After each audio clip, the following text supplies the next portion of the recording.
The site of Vienna in the spring of 1961 is that of an historic city fully recovered from the ravages of World War II.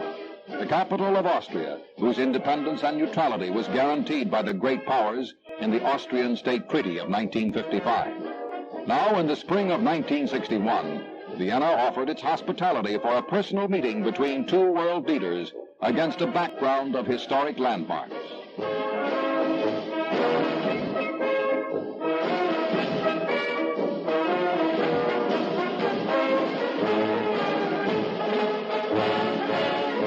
This was the scene at Vienna's airport when President Kennedy's plane arrived on the morning of Saturday, June 3rd. The world, beset by problems of Berlin and Laos, nuclear testing and disarmament, looked to Vienna as the President of the United States arrived, greeted by Austrian President Adolf Scherff and Chancellor Alphonse Gorbach.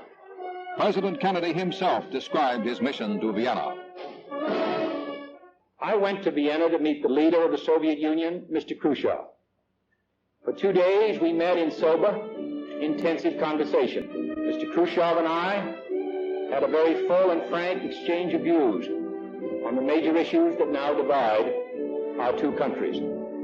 I wanted to present our views to him directly, precisely, realistically, and with an opportunity for discussion and clarification. This was done. As President Kennedy said in his report, this was not a summit meeting, but rather an informal exchange of views and a way of keeping open the channels of communication between the United States and the Soviet Union. One topic of discussion was the serious situation in Laos, of increasing concern to the peoples of the world. By its actions, the Soviet Union would have to show whether it supported a satisfactory settlement in Laos, where communist-backed factions were continuing hostilities against the royal government. President Kennedy reported a measure of agreement in Vienna. Both sides endorsed the concept of a neutral and independent Laos, much in the manner of Burma or Cambodia. And of critical importance to the current conference on Laos in Geneva, both sides recognized the importance of an effective ceasefire. The second meeting was held at the Soviet embassy. President Kennedy expressed America's desire for effective nuclear test controls and a disarmament agreement.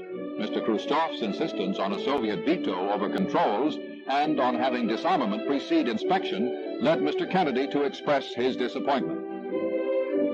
In short, our hopes for an end to nuclear tests, for an end to the spread of nuclear weapons, and for some slowing down of the arms race have been struck a serious blow. But our most somber talks were on the subject of Germany in Berlin. I made it clear to Mr. Khrushchev that the security of Western Europe, and therefore our own security, are deeply involved in our presence and our access rights to West Berlin. But those rights are based on law, not on sufferance, and that we are determined to maintain those rights at any risk, and thus meet our obligation to the people of West Berlin and their right to choose their own future. President Kennedy himself drew the balance of his 2-day meeting with Chairman Khrushchev. I will tell you now that it was a very sober 2 days. There was no discourtesy, no loss of tempers, no threats or ultimatums by either side. No advantage or concession was either gained or given. No major decision was either planned or taken. No spectacular progress was either achieved or pretended.